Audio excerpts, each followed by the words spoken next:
Afternoon, everyone. I'm standing up here after a bunch of powerhouses, so let's see how this goes. But I've got my notes, so we're all okay. So when I was asked to do this talk, I was given the topic, and it was finding your voice and your path. The first thing I said to my friends was, oh my gosh, they want me to talk about finding my voice. And my friend says, you have no problem with finding your voice. You clearly have no problem with projecting your voice as well. But I had reminded them that I think they wanted me to talk more about finding my inner voice. So I'm going to try to touch on that a little bit.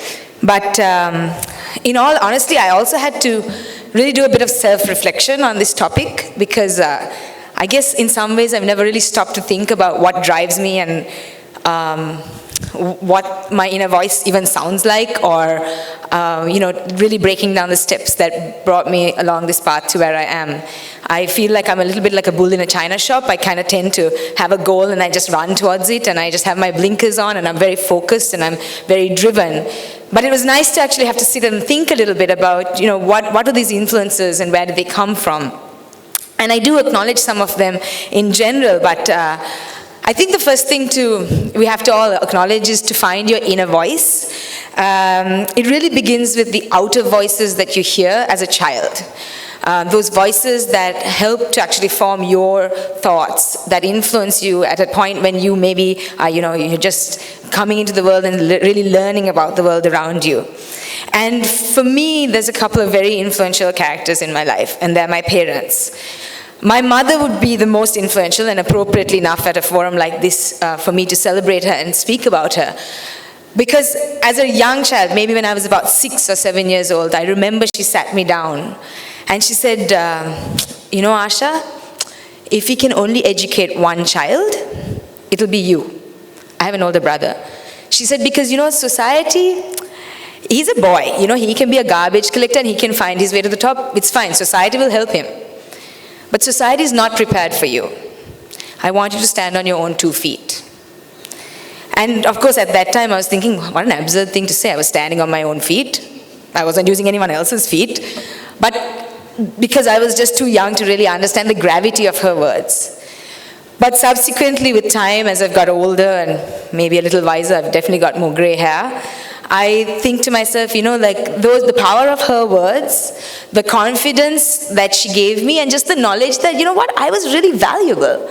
That was perhaps the first time she differentiated that there may be differences how the world sees my brother and I, but that didn't mean that was going to stop her from seeing me the way she did. And I felt valued. And I think that value helped me to grow in self-value over time. And then, of course, my mother's dream of making sure her daughter stood on her own 2 feet wouldn't have come to fruition if not for the support of my father. Now, we do come from a very patriarchal society. There's no doubt about it. My father's a South Asian man. But he always said to the two of us, my brother and I, he said, I can't afford to give you much, but if I can afford to give you anything, it'll be your education. Nobody can take it away from you. This is the gift I'll give you. And he kept his word. And I can tell you my family has made massive sacrifices to ensure that both their kids got an education and got to live the lives that we live right now. So collectively, they said to us, do your best, do what you love, and you'll do it well. And I think the fact that my parents never put constraints on me, they never told me what I should do because that was their dream. They said, do it, go forth. When I said I want to be a marine biologist, they're like, go for it. They had no idea what I was doing. They didn't know what marine biology was, what it entailed, but they said, okay, that's what you want to do, we'll support you. And that was a huge thing because they didn't put constraints. They didn't put me in a box. So for me, my life was absolutely limitless. And I could be free. And I think that was really the most important, most empowering part of the start of my journey, and that's what I've carried throughout my career. And truly, just knowing that these two people who are very heavily influential in my life, you'll see me with them at all times as much as I can be, because I'm extremely grateful to have them in my life. I knew I was valued by both my mother and my father. I knew that I mattered, that I was equal, that they believed in me, and also that what I wanted for myself mattered to them. And I think that's quite unusual, and I'm obviously very grateful for that. So at the same time that I'm being empowered by these words, I'm also young enough to start dreaming. And, you know, when I was very young, around the same age, I started getting these National Geographic magazines, and I flipped through these pages, right? And I'm thinking to myself, wow, like look at these people, they're doing these incredible things. And that's when I started to dream about becoming an adventurous scientist. I wanted to go places no one else would ever go and see things no one else would ever see. And I would look at these characters in these magazines, beautiful glossy prints, and I would see these faces and I would replace them with my own.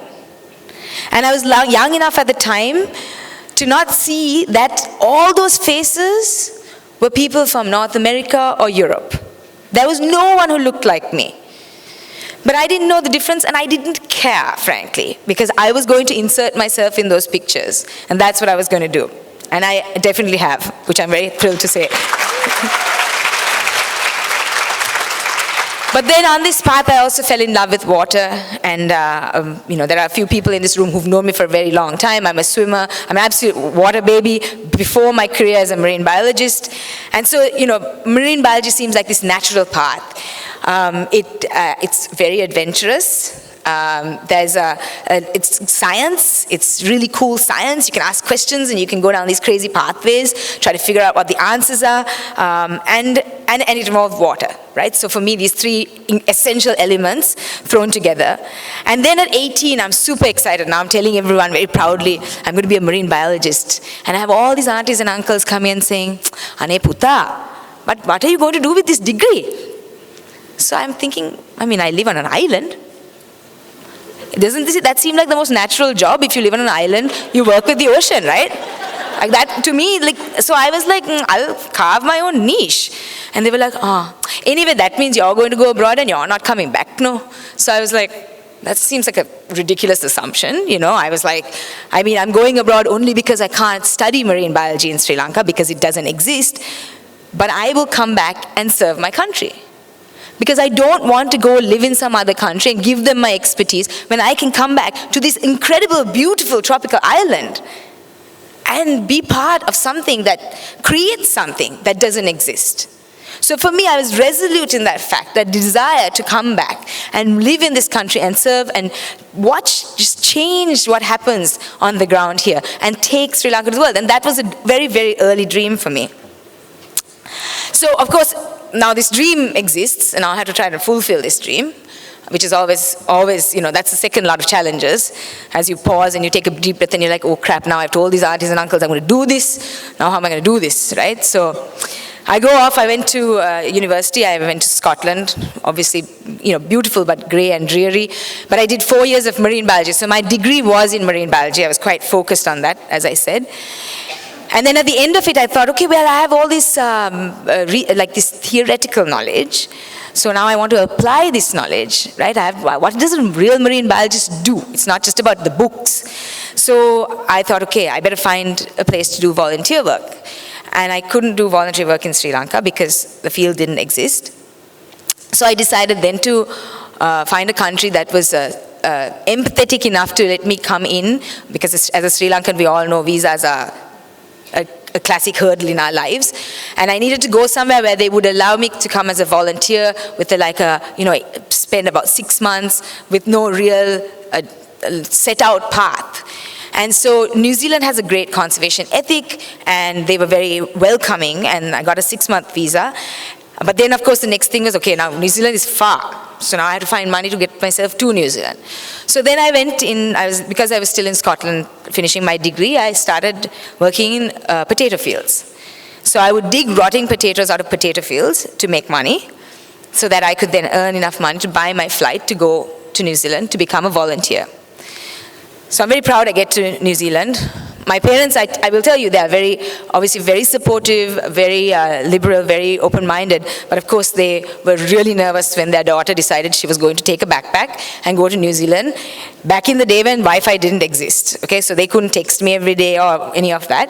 And they were like, well, you know, is this a good idea? I was like, well, I have to do this. I knew I had to do it. I had to take this chance on my life and go and just expose myself to something.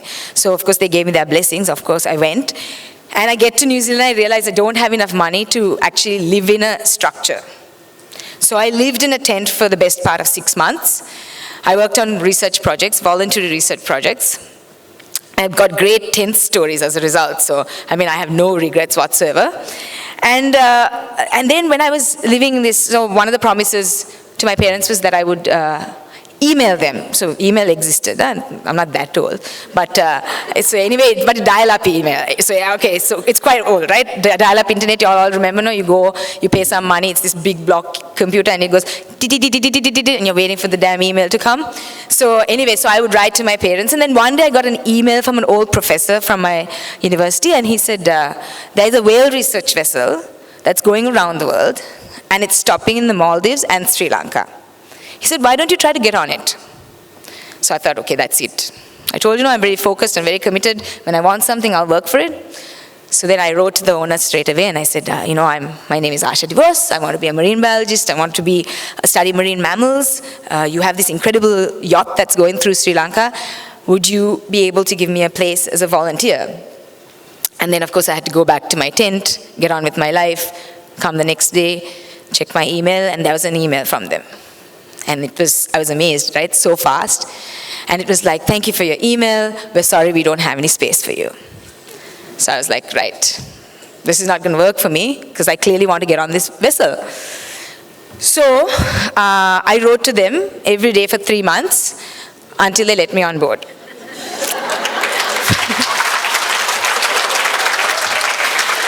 But let me just say, they might have been a bit nervous that I would never stop, which is probably, well, they have admitted that was part of the thing. But the other thing was also, I just want to point out that I wasn't being a spoiled brat through this whole process. I wasn't writing and demanding that I have a space. I was just saying, I was bargaining, that the whole time I was telling them what I could bring to them, like what I would be willing to do. I literally said, I'd do anything. I would do absolutely anything. Let me on. I said, can I work with you in Sri Lanka? Then they were like, well, no, we can't. It turned out that there was actually a Sri Lankan man who was blocking me from getting on board. Surprise, surprise. I've had plenty of problems with the same individual in time, but I think my work has shown him that he has not really hindered anything, so that's okay. But so then I worked, I basically, chatted to them, and I'd send these emails, and in the end they said, okay, fine. If you can be on the vessel in 24 hours in the Maldives, we'll give you 2 weeks in the Maldives. So they must have thought, sure, she's not going to turn up. Stupid. I packed my bags. I was in the Maldives in 24 hours. And I think they were just like, oh my God, she's arrived. Now what do we do? So anyway, so that was, and they said, okay, welcome, yeah, you'll be the deckhand. So for those of you who don't know, a deckhand is a person who basically cleans toilets and polishes brass, right? And cooks meals. So I was fine. I was really happy. Everyone else is like, what? But you wanted to be a scientist. And I said, no. But my thing was, if I could get on the vessel, then I could prove to them. Now they're trapped. No, they have me. They can't get rid of me. They can't toss me out in the middle of the ocean. So at that point, I felt I can prove to them that I could be a scientist, right?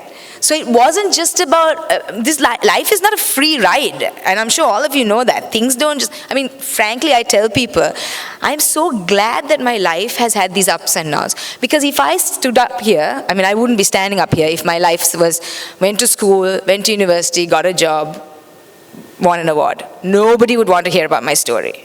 Right? So your stories get way more interesting the more challenges you face, and I think we have to learn to embrace that a lot more. So anyway, I did end up working on this vessel as their deckhand. In 2 weeks, I proved to them that I was an asset. I worked hard. I would polish brass really bright, clean the toilets so they could see their smiles in it if they looked into it, whatever it took, right? And then I would still do science jobs. So they gave me science jobs as well, and I became their science intern as well. So I was really happy. That was my first appearance on the internet back in the day when you couldn't put yourself on the internet. It says deckhand and science intern. I was really proud of myself.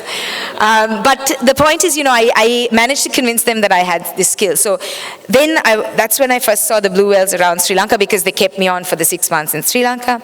And that's really when this big adventure started, right? So that was in 2003. And I wanted to, at that point, obviously start, I wanted to start the science on these whales, right? Because I discovered them, and that's a whole story in itself, which I'll tell you on another occasion. But the point is that I suddenly was like, okay, like I have this opportunity to create something great, right? So I wanted to rush into it. So I started writing to scientists who worked with whales in other countries, and I would write and say, hey, you know, I've discovered this population of blue whales. There's something unique going on. I want to do some research. I think it's going to shatter what we think about blue whales in general. And these foreign scientists write back and say, this is amazing. Can you go get us a research permit so we can come and do the research? So I was like, please. This is what I call parachute science or colonial science, right? Where Western scientists come to our countries, they do work and they leave, and they get all the glory and whatever, and there's no sustainability, there's no training, there's no development of the people in the country. So we don't gain anything out of it. And here I was, this was my discovery, this was my idea, and they were trying to take it away from me. And I was like, there is no chance you're going to do that. I'm going to show you that our countries have absolute talent and capability. We just lack opportunity, but I will change that. So that's what I proceeded to do. I waited 5 years until I earned enough pocket money to start sitting on boats in exchange for talking to tourists, and trying to kind of develop the proposals a little bit. And then, you know, things kind of rolled along. And the project has grown, and it's been 10 years. So 10 years this year is the anniversary of my Sri Lankan Blue Whale project. We've done amazing things in terms of our discoveries, but then I've also established Ocean Swell, which is my non-profit, through which we do marine conservation research and education. And, you know, it's great because, you know, the world is now recognized. I'll tell you, the world recognized the work a lot earlier than Sri Lanka recognized the work, which, as you can imagine, is also not much of a surprise. But it's quite nice to be honored in Sri Lanka itself. That, to me, is sort of the greatest honor, when your country actually recognizes what you've been doing. But so when I tell people these stories, and this story goes on, obviously, because it's been 10 years and so much has happened, but when I tell people this story, everyone turns around and goes, but you're really lucky, you know, you found what you wanted and you just did it, no? And I'm like, we all had a dream as a child. We all have had desires in our life. And we're all born into situations. Luck is what we create every day by the decisions that we make. And I could have stepped away a long time ago. I can tell you, this job doesn't make me wealthy. I definitely don't have a flash car. In fact, I don't have a car. I drive my mother's car. But the fulfillment I get from the job, and I knew the fulfillment would outweigh anything else I could gain from working a 9-to-5 job in the corporate world, which doesn't suit my personality or my lifestyle. I knew that people would pay me to do the kinds of things that other people are killing themselves to earn money, to save up their holidays to do. And to me, it was a no-brainer. So it's not, luck is not something that just like falls out of the air. You do create your own luck. And you might want to argue with me on that, and you can. You're open to your own opinion. But the point is, we make decisions, we take choices, we take risks and sacrifices in our lives. And for me to start a field that didn't really exist in a country that doesn't really care about this part of didn't really care about our oceans, was a huge risk. The fact that I wanted to come back was a risk. But it didn't matter in the end. But I can tell you, you know, my story sounds rosy. If any of you have been following, particularly this year, it's been like this spectacular year that I've had. I've won all these awards globally, locally, and all of that, which is amazing. But I also try to remind people that's a culmination of more than 3 decades of work, right? So it doesn't happen overnight, and that's the perspective we have to gain as well. That things take time. Persistence pays off, hard work, patience. The first time, you know, I wanted to have a meeting with a minister. It took 12 years for one of them to call me and say, actually, we need to have a conversation. I'm like, it's taken you 12 years. I've been knocking on your doors for 12 years. I used to sit at meetings, the only person with the knowledge that I had in the room, and they would look at me, and then they'd turn around and ignore me and go back to what they were doing, because I was too young and too female. I want to remain too young and too female for life. That's okay. But now they've had to learn that they need me, and that's what you have to become. As a woman, we do have to work hard to prove ourselves, much harder. It's very unfortunate, but I can tell you, you need to work hard enough that suddenly they need you. You become such a necessity that your gender doesn't even matter. And that's what we need to strive to be. So I always say I strive every day not to be defined by my gender, but my capabilities. But I use my gender to empower others by letting others see themselves in me. That's really important to me. Because I think my strength can sometimes become someone else's inspiration. And being relatable is the key to empowering others. So I want people to see me for who I am. I want people to hear my stories and know that this is the true me. And, and there have been down periods. Okay, I can tell you the most significant was when I was just before my 35th birthday. And I remember I was in California, I was doing my postdoctoral research. I remember for months I would cry. Because for some weird reason, I started letting the outer voices get too loud. I started judging myself on what everyone else wanted me to be. I was looking at myself and going, oh my God, I'm 34, I'm not married, I'm single, I have no kids. Looking at all my friends' photographs on Facebook, worst place ever when you're depressed about these things. My God, flipping through and I'm like, oh my God, she's had a third child. I was like super flat, right? And I was like, what is the point of my life? What am I doing? What am I contributing to society? I'm not even fulfilling my task as a woman because that's what women are supposed to do. And I was in a terrible state, right? So I'm all alone, I'm crying. And I'm looking at the things that I own in my life, and the most expensive things I owned was a surfboard, a bike, and a computer. Actually, to be fair, that's all I still own, but that's beside the point. But the point is, now it's by choice. Then it was because that was it. And I thought, this is my life. And so I actually did the most important thing I've ever done for myself at that point.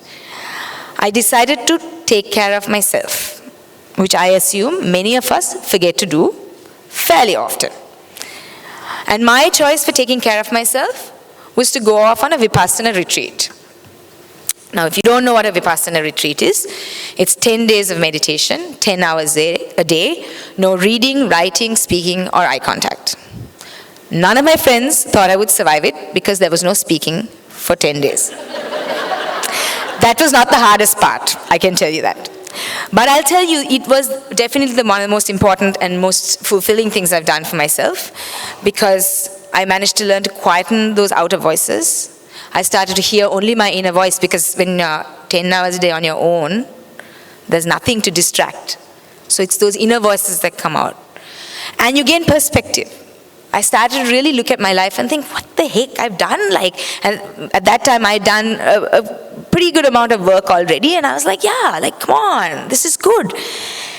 And lots of other things, for example, so one thing is it reinforced the fact that you have to make space for your inner voice. Because if you're constantly in a place where you're hearing outer voices, you can't listen to your inside. And that's really detrimental for all of us. So we have to learn to find comfort in our own time. And I know most people don't believe me when I say this, but I actually am an introvert. So I'm a classic extrovert. I can see Shiromal smiling at me. I'm not going to look at her, but I'm a classic extroverted introvert, okay? So I am very gregarious, I can be very social, but after a day like this, I need 2 days to recover, because I get my energy from the inside. So I tend to take a lot of time for myself. But people get very confused when I say this, and that's fair enough, I totally understand. And then I also learned that I have to strike a good balance between my work and life. I know we all talk about work-life balance. Does it exist? Is it a myth? We all have our own perceptions on it. But my perception on it is I think I have a pretty good work-life balance. I find it very important. I do sport. I'm very athletic, so that's my kind of balance. And then I tell people, I make sure I train in the morning, and then I work, and then by 6:30 I'm done with work, and then I either spend a bit of time with friends, or I spend time with my family. Those are very important things, or alone. Women are my worst critics in this. They love to turn around and say, oh yeah, but it's easy for you to be fit because you're not married, you have no responsibilities, you have no children, no. And I'm thinking, this is rubbish, okay? Because, first of all, don't make assumptions. People might be single for various reasons. People might have no kids for various reasons. So it's very unfair for us to make assumptions. Be responsible for your choices. You made a choice to have children. You made a choice to be married. You be happy in that. But don't judge me on that. Don't put that on me. Right? And it's true, because it frustrates me. Right? So we can't make excuses, right? If you're unhappy, that's your unhappiness. You deal with that, I'll deal with mine. Thank you very much. And at the end of the day, I also turn around to people and say, look, my work is for the sake of humanity, regardless of background, gender, age. So I may not have my own kids, but if I don't look after this planet, you won't have kids who have a healthy lifestyle. Your kids will have no planet to live on. So your kids are my kids. So stop judging me for not having my own children, because I'm looking after not just my non-existent kids, but all of your children.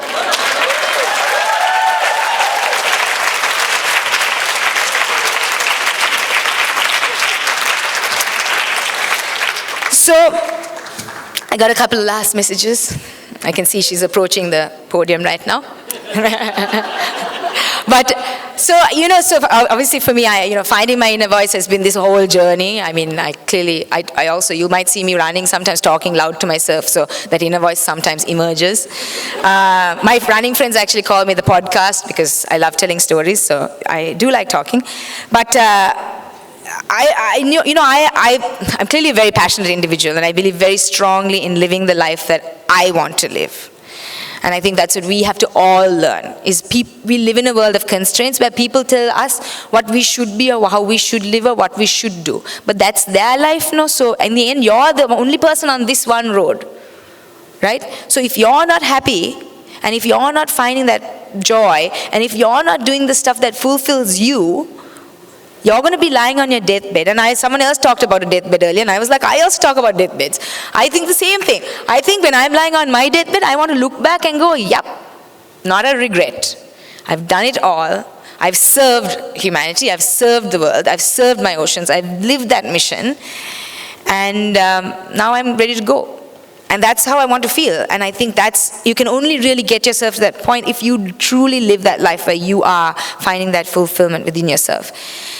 And so I obviously love to live in that limitless space outside the box, right? I'm not an in-box person, and I want my life to be useful to more than just myself. Okay, so I want it to be not just like, I get lots of joy out of my life, but I want it to be more than just that. So I'm going to wrap up just with, there was this message I put on my Facebook, and it's been circulated so many times, and I want to put it out there again, because I know a few people in the audience today alone have said how much they appreciated those words. And I'm just going to sort of read out an excerpt from that. Because we are all, in some ways, we are influencers. We are people who are nurturing that next generation of voices and that next generation of heroes.